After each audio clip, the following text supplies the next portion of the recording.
Breaking news చూస్తున్నాము. జయశంకర్ భూపాలపల్లి జిల్లాలో ఘోరం చోటు చేసుకుంది. చెల్పూరులో బొగ్గు టిప్పర్ లారీ బీభత్సాన్ని సృష్టించింది. జిల్లా రవాణా శాఖ అధికారి వెంకన్నను ఢీకొట్టింది ఒక టిప్పర్ లారీ. దానికి సంబంధించిన విజువల్స్ని మనం రైట్ సైడ్ బాక్స్లో చూస్తున్నాం. లారీ మీది నుంచి వెళ్లడంతో స్పాట్లోనే DTO district transport officer Venkanna అక్కడికక్కడే మృతి చెందారు. మరోపక్క దీని వెనుక కుట్ర కోణం ఉందంటూ కూడా వార్తలు వస్తున్నాయి. మొత్తం మీద 15 రోజుల క్రితమే ఈ డిటిఓ వెంకన్న భూపాల్పల్లిలో తను నిధులను నిర్వర్తించడం స్టార్ట్ చేశాడు. ఇటు ఆర్టీఓ కార్యాలయం ఎదుట వాహనాల తనిఖీ చేస్తున్న సమయంలో ఈ ఘటన చోటు చేసుకుంది. టిప్పర్ లారీ, మరి దానికి ఎలాంటి పర్మిషన్స్ లేవా, లేక అక్రమ రవాణా చేస్తున్నారా, లేక డిటిఓ అక్రమ రవాణాని అడ్డుకునే ప్రయత్నం చేశాడని హత్యాయత్నమా? టిప్పర్ డ్రైవర్ని ప్రస్తుతానికి పోలీసులు అదుపులోకి తీసుకున్నారు. 15 రోజుల క్రితమే బదిలీ అయి భూపాలపల్లికి వచ్చాడు వెంకన్న. డిటిఓ వెంకన్న మృతిపైన సీఎం రేవంత్ రెడ్డి, మంత్రి పొన్నం ప్రభాకర్ దిగ్భ్రాంతిని వ్యక్తం చేశారు. వెంకన్న కుటుంబాన్ని అన్ని విధాలుగా ఆదుకుంటామంటూ సీఎం హామీ ఇచ్చారు. ఈ ఘటనపైన సమగ్ర విచారణ జరిపి నివేదిక ఇవ్వాలని ఆదేశాలను జారీ చేశారు. వెంకన్న మృతిపై సెన్సేషనల్ కామెంట్స్ చేశారు మాజీ మంత్రి హరీష్ రావు. ఒకసారి రైట్ సైడ్ బాక్స్లో మాజీ మంత్రి హరీష్ రావు ఏం మాట్లాడారో ఒకసారి చదివి వినిపించే ప్రయత్నం చేస్తా. సోషల్ మీడియా మాధ్యమంలో ఆయన ఒక పోస్టును పెట్టారు.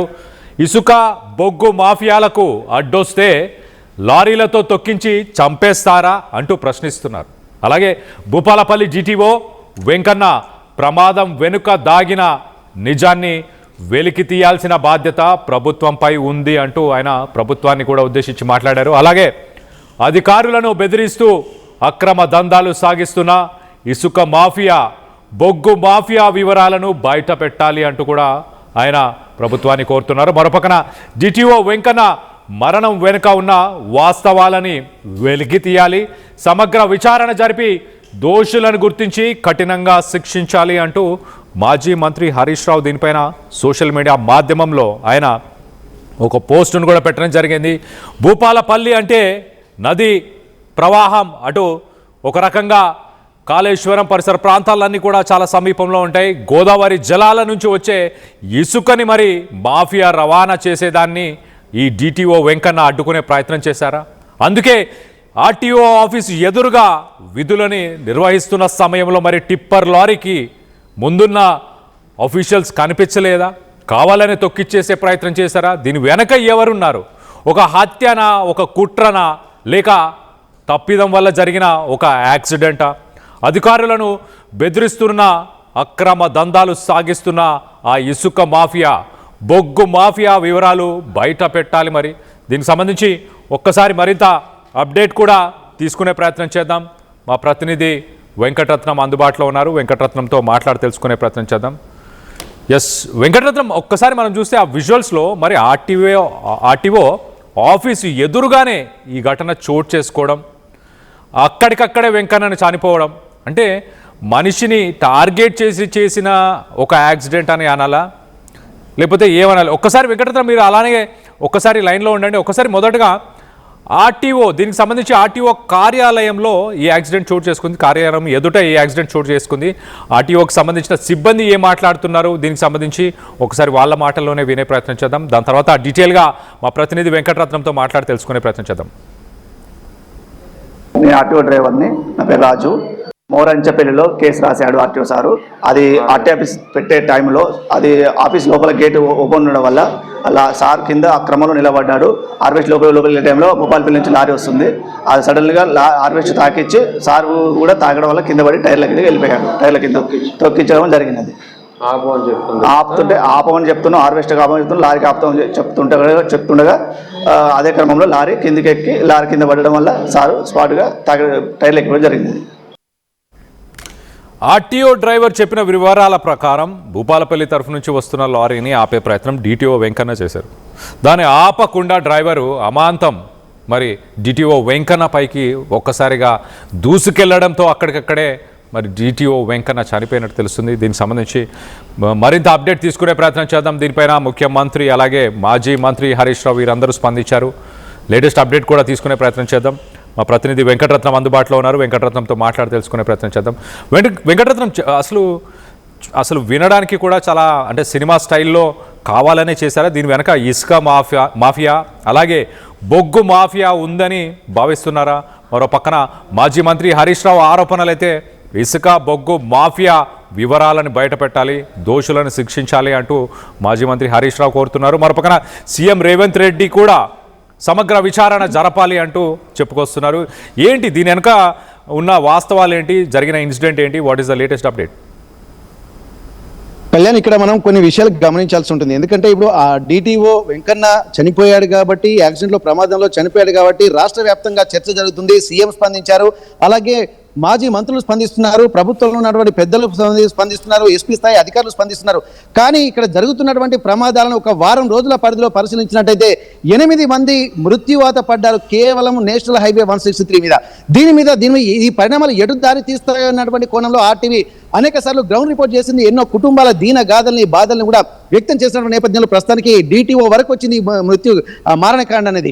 ఇది కేవలం లారీల ద్వారానే జరుగుతున్నటువంటి యాక్సిడెంట్గా మనం పరిగణించాల్సినటువంటి అవసరం ఉంటుంది.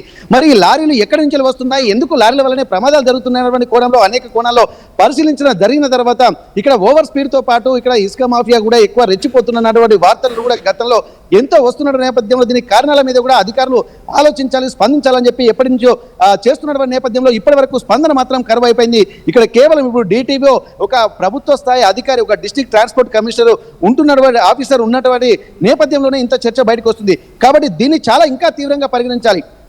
ఎందుకంటే ఈ పరిణామ క్రమంలో ఎప్పుడు పోతే ఎవరు స్పందిస్తారన్నటువంటి కోణంలో కూడా మరి ఇంకా ఎవరు దీని వెనుక బలైతే స్పందిస్తారు, ప్రభుత్వాలు స్పందిస్తాయన్నటువంటి కోణంలో కూడా ఆర్టీవీ అనేక గ్రౌండ్ రిపోర్ట్లు చేసిన నేపథ్యంలో ప్రస్తుతానికి డిటిఓ చనిపోయిన తర్వాత మాత్రం ఇంత రాద్ధాంతం జరిగింది. కానీ ఇక్కడ మనం డిటిఓ విషయానికి వస్తే మాత్రం ఇక్కడ భూపాలపల్లి జిల్లా కేంద్రంలో ఉన్నటువంటి ఆర్టీఓ కార్యాలయం ముందు విధి నిర్వహణలో ఉంటున్నటువంటి డిటిఓ వెంకన్న ఇక్కడ ఎదురుగా వస్తున్నటువంటి అంటే దానికంటే ముందే ఒక హార్వెస్టర్ ను సీజ్ చేసి దాన్ని ఆఫీస్లోకి తరలిస్తున్నటువంటి క్రమంలో ఎదురుగా ఒక దూరం నుండి ఒక లారీ వస్తుంది. ఆ లారీని ఆపమని చెప్పి సిబ్బందికి చెప్పారు. సిబ్బంది కూడా ఆపేటువంటి క్రమంలో నేరుగా వచ్చి ఇక్కడ హార్వెస్టర్ కు తాకి లోపలికి వెళ్తున్నటువంటి హార్వెస్టర్ కు తాకి అలాగే డిటిఓ వెంకన్న మీద నుండి కూడా మొత్తం అంటే నడుము నుండి వెళ్ళిపోయినటువంటి నేపథ్యంలో అక్కడికక్కడే తను ఆ తీవ్ర గాయాలతో కొట్టుమిట్టాడుతుండగా హాస్పిటల్ తీసుకెళ్లేటువంటి మార్గ మధ్యంలోనే తను అప్పటికే చనిపోయినట్టుగా అధికారులు ధృవీకరించారు. దీనిపై కూడా వెంటనే అధికారులు స్పందించినటువంటి పరిస్థితి. ఎంత పరాకాష్ఠకు చేరిందంటే లారీల ఆగడాలు ఇక్కడ కేవలము ఇక్కడ లారీల మీదనే ఎక్కువ బ్లేమ్ చేయాల్సినటువంటి అవసరం ఉంటుంది. ఇక అధికారులు కూడా చెప్తున్నారు దీనికి సంబంధించి ఎంక్వైరీ చేయాలని చెప్పి అంటున్నారు. ఎస్పీ స్థాయి అధికారులు కూడా చెప్తున్న నేపథ్యంలో బ్రేక్ ఫెయిల్యూర్ అయిందా లేకపోతే ఏమైనా టెక్నికల్ ఇష్యూస్ ఉన్నాయని చెప్పి అంటున్నారు. కానీ మరి ప్రమాదాలు అంటే రోడ్డు మీద నుండి వెళ్తున్నటువంటి వెహికల్ బ్రేక్ ఫెయిల్యూర్ వల్ల ఆ కారణమా అన్నటువంటి కూడా చాలా తీవ్రంగా పరిగణించాల్సినటువంటి అవసరం ఉంటుంది. అంత పెద్ద లోడ్తో వచ్చేటువంటి లారీ దీని మీద కూడా అధికారులు చర్యలు మాత్రం తీసుకుంటున్నారు.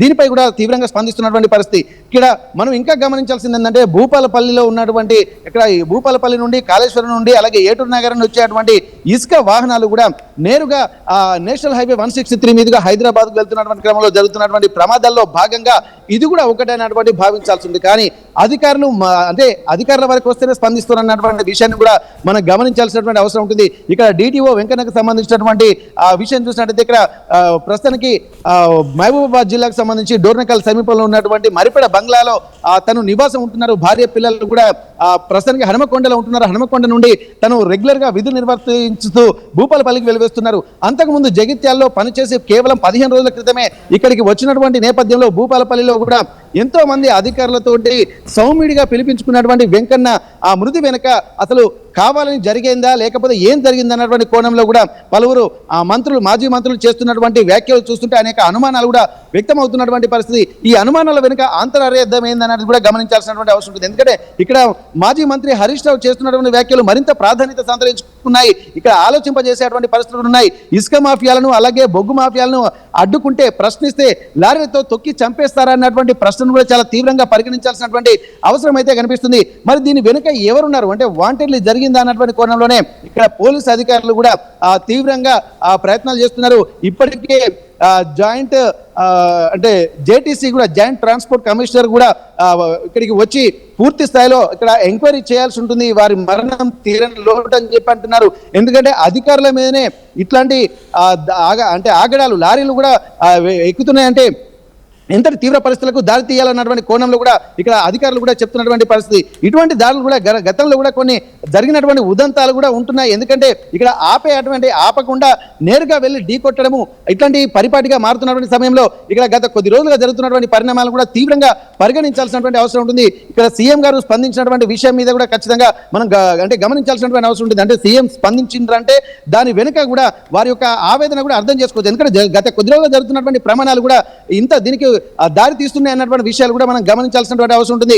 ఉమ్మడి వరంగల్ జిల్లా వ్యాప్తంగా కూడా ఎక్కువ ప్రమాదాలు జరిగేది మాత్రం కేవలం లారీల వల్లనే అన్నటువంటి విషయాలు కూడా గమనించాల్సినటువంటి అవసరం ఉంటుంది. దీనిపై కూడా అధికారులు పోలీసులు ఎంక్వైరీలు వేస్తూనే ఉన్నారు. మరి ఎంతమందికి శిక్షలు వేయాలన్నటువంటి కోణంలో కూడా వేశారు, ఎంతమంది ఎన్ని లారీలు సీజ్ చేశారు, ప్రమాదాలకు కారణమైనటువంటి వల్ల ఎటువంటి చర్యలు తీసుకున్నది కూడా ప్రశ్నార్థకంగా మారుతున్న నేపథ్యంలో రీసెంట్ గా ములుగు ప్రాంతంలో అంటే ఏటూరు నాగర్ నుండి ములుగు మీదుగా హనుమకొండ అలాగే నేషనల్ హైవే 163 హైదరాబాద్ మీద వెళ్తున్నటువంటి నేపథ్యంలో ములుగు ప్రాంతాల్లో కూడా కొన్ని లారీలు కూడా ప్రమాదాలకు గురైనటువంటి కారణంతో అక్కడ ఉన్నటువంటి ములుగు జిల్లా వాసులు ఒక తీర్మానం చేసుకున్నారు. ఎక్కడైతే లారీలు ప్రమాదాలకు గురైతాయో ఆ లారీని అక్కడే తగలబెట్టాల్సినటువంటి అవసరం ఉంటుందని చెప్పి ఒక హెచ్చరికలు కూడా చేసినటువంటి నేపథ్యంలో ఈ మధ్యలో ప్రమాదాలు తాగాయి. ఇక్కడ ఉన్నటువంటి లారీల డ్రైవర్లు కూడా ప్రమాదాలు చేసి యథేచ్ఛగా పోలీస్ స్టేషన్ కు వెళ్లి అక్కడ రాత్రికంగా ఉంటున్నారనేటువంటి ఒక ఆవేదన కూడా బాధిత బంధువులు కూడా వ్యక్తం చేస్తున్నారంటే మరి దీని వెనుక ప్రమాదాలను చాలా తీవ్రంగా తీసుకుంటున్నారా, సీరియస్ గా తీసుకుంటున్నారా లేదా అన్నది కూడా మనం గమనించాల్సినటువంటి అవసరం ఉంటుంది. రీసెంట్ గా జరిగినటువంటి ప్రమాదాల్లో ఎన్ని లారీలకు సంబంధించి క్లీన్ చిట్ ఇచ్చారు, ఎన్ని లారీలు ప్రమాదాలకు గురైనటువంటి డ్రైవర్ల మీద శిక్షలు వేశారు, వారి లైసెన్స్ రద్దు చేశారా లేదా అన్నది కూడా మనం తీవ్రంగా గమనించాల్సినటువంటి అవసరం ఉంటుంది. ఇట్లాంటి కఠినమైనటువంటి శిక్షలు లేకపోవడం వల్లనే తరచూ ప్రమాదాలు జరుగుతున్నాయి. ఈ ప్రమాదాల వెనుక ఒక రెక్లెస్నెస్ ఇక్కడ మనం ఇంకా గమనించాల్సినటువంటి అవసరం ఉంటుంది. అర్ధరాత్రి 11 దాటిన తర్వాత వాహనాల స్పీడ్స్ అంటే నేషనల్ హైవే 163 మాత్రం ఒక రేస్ ట్రాక్ గా మారిందన్నది కూడా మనం గమనించాల్సి ఉంటుంది. ఈ ఓవర్టేక్ చేస్తున్నటువంటి క్రమంలోనే 2 వీలర్స్ కానీ 4 వీలర్స్ కానీ ఇంకా చిన్న వాహనాలు కానీ రోడ్డు సైడ్ కు కొట్టేయడం వల్ల రోడ్డు వైపు పడి అవి రోడ్డు ప్రమాదంలో అదుపు తప్పి పడిపోయిన వాటిగానే చిత్రీకరిస్తున్నారు తప్ప దీని వెనుక నిజమైనటువంటి కారణాలను కూడా ఇక్కడ గమనించాల్సినటువంటి అవసరం ఉంటుంది. ఇక్కడ కర్వ్స్ మళ్ళీ ఇంకో అనేక కారణాలు కూడా వస్తున్న నేపథ్యంలో ఇప్పుడు పూర్తి స్థాయిలో ఎంక్వైరీ మాత్రం ఇక్కడ డిటిఓ వెంకన్న మృతి పట్ల చేయాల్సినటువంటి అవసరం కూడా ఉంటుందని చెప్పి పలువురు చెప్తున్నారు. ఎంతో మంది సానుభూతి సంఘీభావం పలుకుతున్నప్పటికీ కూడా పోయిన ప్రాణాలు తిరిగి వస్తాయా, మరి దీని వెనుక మళ్ళీ ఇట్లాంటి చర్యలు జరగకుండా ఉండాలంటే మాత్రం కఠినంగా దీనిపై చర్యలు తీసుకోవాలి, నిందితుల్ని కఠినంగా శిక్షిస్తే తప్ప మరోసారి ఇలాంటి ప్రమాదాలు జరగకుండా ఉండాలంటే ఎట్లాంటి చర్యలు తీసుకోవాలి, దానికి సంబంధించినటువంటి అవసరమైతే కొత్త చట్టాలను కూడా తీసుకురావాలన్నటువంటి ఆందోళన మాత్రం బాధిత వర్గాలు చెప్తున్నటువంటి పరిస్థితి. కళ్యాణ్ రైట్. వెంకటరత్నం, ప్రస్తుతానికి ఆ టిప్పర్ లారీకి సంబంధించిన డ్రైవర్ని ప్రస్తుతానికి అదుపులోకి తీసుకున్నారా, కేసు నమోదు చేశారా ఏంటి, దీనికి సంబంధించి లేటెస్ట్ అప్డేట్? వెంటనే అక్కడ ప్రమాదం జరిగిన తర్వాత వెంటనే లారీ డ్రైవర్ను అదుపులోకి తీసుకున్నారు.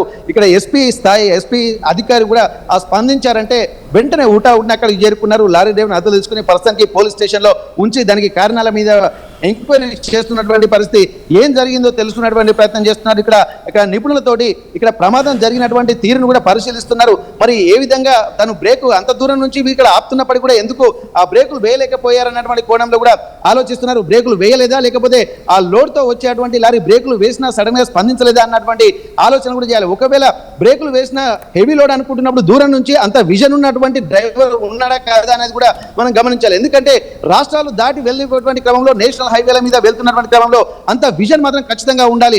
సడన్ బ్రేక్ వేయడం అనేది కూడా ఇక్కడ ఉండదు. కాబట్టి ఇక్కడ సడన్ గా రోడ్డు మీదకి వచ్చి ఆపలేదు. ఇక్కడ దూరం నుండే ఇక్కడ ఉన్నటువంటి కింది స్థాయి సిబ్బంది కూడా చెప్పినటువంటి పరిస్థితి నేపథ్యంలో అన్ని కోణాల్లో పోలీసులు ఆలోచిస్తున్నారు. ఇక్కడ పోలీసులు మాత్రం ప్రస్తుతానికి 2-3 అనుమానాలు వ్యక్తం చేస్తున్నారు. కావాలని చేశారా అన్నటువంటి కోణంతో పాటు మరోవైపు ఇక్కడ ఏమైనా బ్రేక్ ఫెయిల్ అయిందా లేకపోతే ఏమైనా టెక్నికల్ ఇష్యూస్ వచ్చాయా, ఇక్కడ ఏమైనా ఫెయిల్యూర్ అయ్యా అన్నటువంటి కోణంలో పోలీసులు కూడా అన్ని రకాల కోణంలో ఆలోచిస్తున్నటువంటి పరిస్థితి. ప్రస్తుతానికైతే డ్రైవర్ని అదుపులో ఉంచుకొని ప్రస్తుతానికి అన్ని ప్రశ్నిస్తున్నటువంటి పరిస్థితి కనిపిస్తుంది. కళ్యాణ్.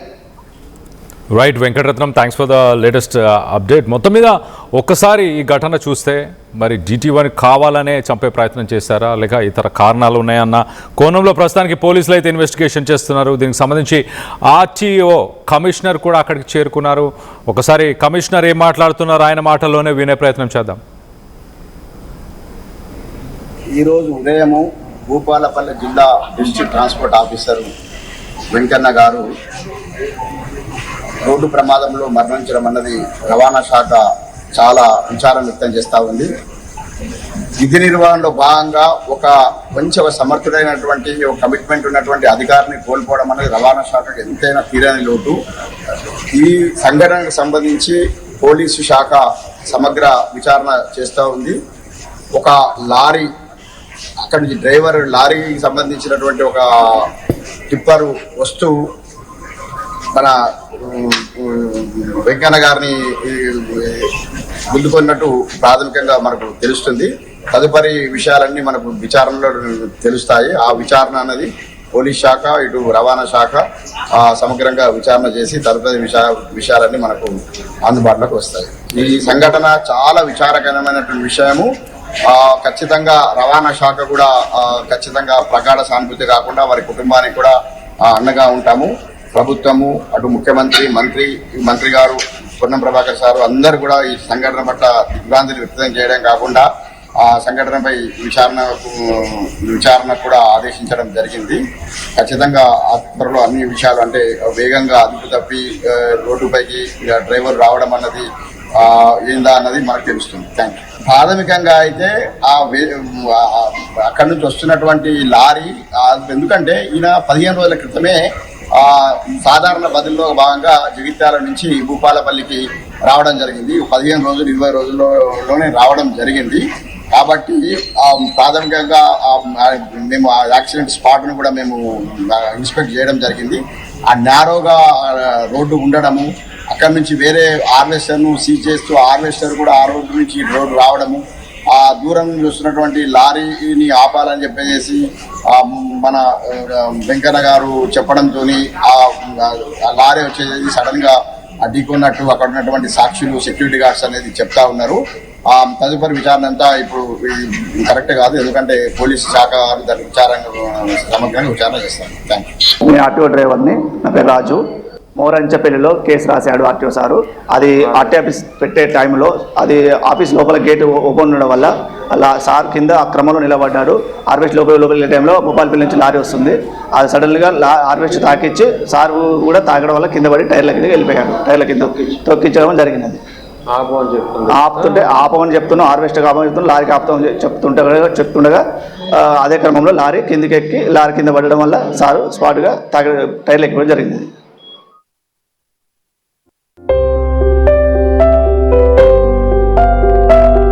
చిన్న చిన్న ఆనందాలు 35 ఏళ్లుగా నా జీవితంలో లేవు.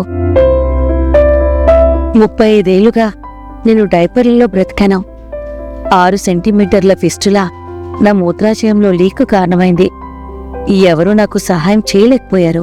ఏఐఎన్యూలో వైద్యులను కలిసే వరకు. అక్కడ వారు రోబోటిక్ శస్త్రచికిత్సతో నాకు పరిష్కారం ఇచ్చారు.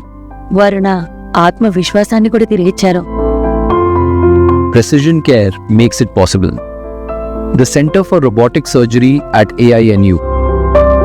జలుబు తలనొప్పి ఒళ్ళు నొప్పుల నుంచి ఉపశమనం శాస్త్రీయ. జలుబు తలనొప్పి ఒళ్ళు నొప్పుల నుండి ఉపశమనం శాస్త్రీ బామ్ ఇప్పుడు ₹5 ప్యాక్ లో కూడా.